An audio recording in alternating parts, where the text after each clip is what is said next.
Subscribe कीजिए Gurukul hub channel को और बेल आइकन को दबाइए देखने के लिए लेटेस्ट एजुकेशनल वीडियो सबसे पहले। हेलो गाइस, यूट्यूब के गुरुकुल हब चैनल में आप सभी का स्वागत है। और आज की इस वीडियो में मैं आपको बहुत ही ज़्यादा मोस्ट पॉपुलर टॉपिक के बारे में बताऊंगा और वो टॉपिक है एसएससी सीजीएल 2017 की कट ऑफ से रिलेटेड। ठीक है, लगातार मेरे से क्वेश्चन पूछे जा रहे हैं कि सर एसएससी सीजीएल 2017 का जो टियर 1 एग्ज़ाम होगा उसके लिए सेफ़ स्कोर क्या होगा, कितना स्कोर करें कि जो टियर 1 का एग्ज़ाम है वो आसानी से क्लियर हो जाए। ठीक है, तो ज़्यादातर तो मैं वैसे कट ऑफ प्रिडिक्शन नहीं करता हूं, क्योंकि कट ऑफ एक ऐसी चीज़ होती है जिसको आसानी से प्रिडिक्ट नहीं किया जा सकता, क्योंकि एसएससी का जैसा कि आजकल ट्रेंड भी चल रहा है कि कट ऑफ कभी तो बहुत ज़्यादा हाई जंप भी चली जाती है। ठीक है, तो इस हिसाब को, इस चीज़ को देखते हुए मैं कभी भी कट ऑफ प्रिडिक्ट करता नहीं हूँ। लेकिन जब इतना स्टूडेंट, इतने सारे संख्या में स्टूडेंट मुझसे लगातार पूछ रहे हैं कि क्या स्कोर करा जाए, क्या सेफ़ स्कोर रहेगा, तो चलिए मैंने इस पर थोड़ी सी रिसर्च भी की है, थोड़ा सा इस पर काम भी किया है।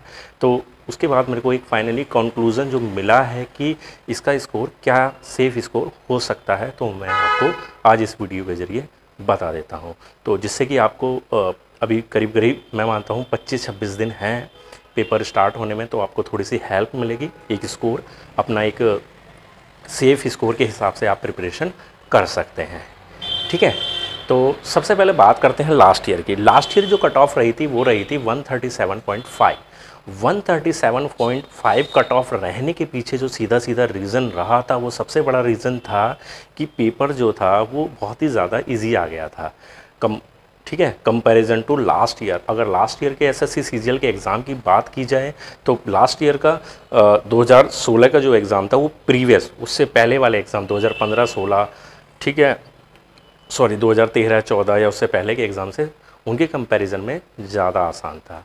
और आसान होने के बावजूद 100 क्वेश्चन करने के लिए 75 मिनट्स का जो समय दिया गया था वो काफ़ी ज़्यादा था। उसी टाइम की वजह से क्वेश्चन बच्चे ज़्यादा से ज़्यादा क्वेश्चन अटैम्प्ट करके आए, ज़्यादा क्वेश्चन अटैम्प्ट करके आए, इसी वजह से एकदम से जो कट ऑफ थी वो एकदम से हाई कर गई।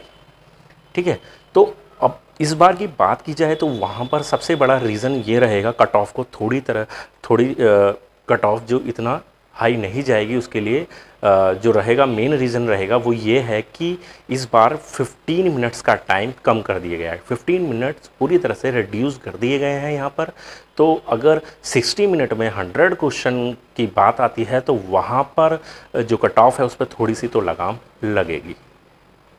ठीक है, अगर हम पूरी तरह से मैंने जो कैलकुलेशन की है वो हालांकि मैं इस वीडियो में शेयर नहीं करूंगा उस कैलकुलेशन को, जिस कैलकुलेशन के ज़रिए मैंने कट ऑफ तैयार की है, प्रेडिक्शन तैयार की है कट ऑफ की, तो वो मैं आपको बता देता हूं कि बस कि कट ऑफ किसकी रेंज में रहेगी। देखिए, अगर लास्ट ईयर जैसा ही पेपर रहता है, लास्ट ईयर जैसा पेपर रहता है अगर, तो इस बार जो जनरल कैटेगरी की जो कट ऑफ रहेगी वो 120-124 के अप्रॉक्स रहेगी। 120-124 के अप्रॉक्स इस बार कट ऑफ रहने की पूरी चांसेस है। इससे ज़्यादा कट ऑफ नहीं जाएगी अगर लास्ट ईयर जैसा पेपर रहता है। ठीक है, और पेपर अगर थोड़ा सा भी इससे 5-7 नंबर या 10 नंबर का भी टफ पेपर बन जाता है, 2-4-5 क्वेश्चन भी ऐसे आ जाते हैं, तो सीधी सी बात है कट ऑफ नीचे की तरफ जाएगी। 115-110 के आसपास भी कट ऑफ आ सकती है।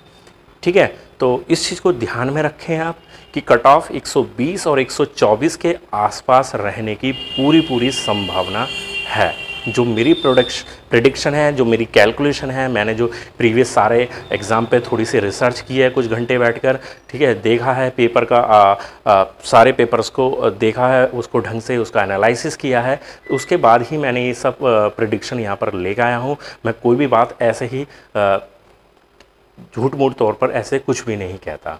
ठीक है, जहाँ से मुझे, जब मैं थोड़ी सी उसके ऊपर थोड़ी सी रिसर्च कर लेता हूँ तभी मैं आपको कोई भी बात बताता हूँ। तो मेरा अंदाज़ा तो यहाँ पर 120-124 के आसपास का ही है, और बाकी कैटेगरी में उसी के हिसाब से आप मान सकते हैं कि 120 अगर जनरल है तो 110-10-12 के आसपास आपका ओबीसी हो जाएगा, और 100 और 102 के आसपास आपका एससी कैटेगरी, एसटी कैटेगरी उसी के आसपास हो जाएगा।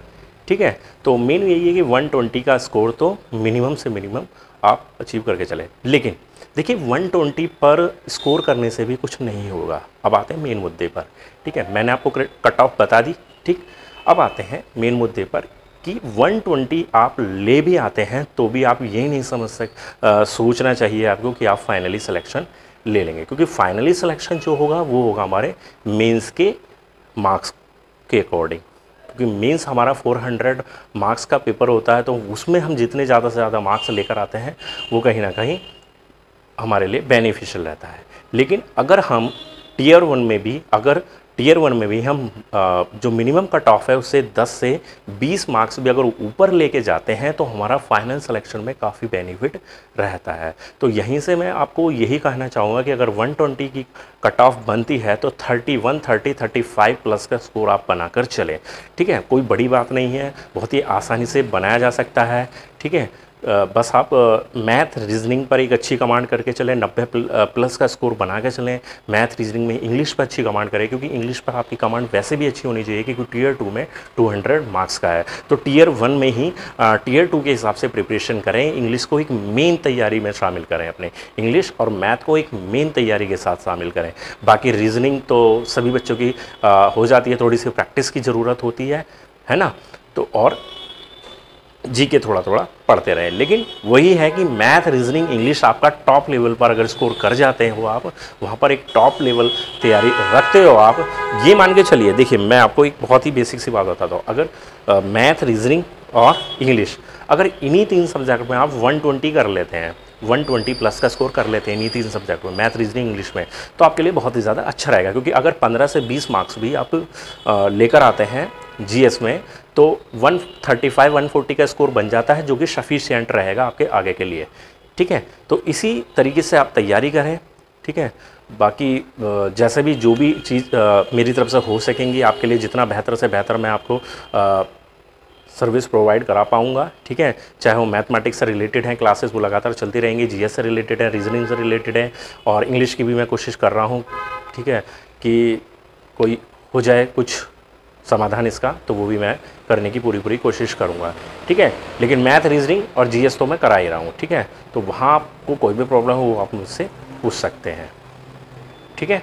तो बेहतर तैयारी करके चलें, अच्छे तरीके से तैयारी करें। कट ऑफ का प्रेडिक्शन मैंने आपको बता ही दिया है कि लगभग यहीं कट ऑफ रहनी चाहिए, इससे ना ऊपर जानी चाहिए ना ही नीचे जानी चाहिए, क्योंकि यही मुझे अनुमान लग भी रहा है, ठीक है गाइस। तो बस आज की वीडियो बस इतना ही आपको बताना था, ठीक है। आपको वीडियो अच्छी लगी हो तो प्लीज़ लाइक करें, और चैनल सब्सक्राइब नहीं किया है तो प्लीज़ चैनल सब्सक्राइब करें। धन्यवाद।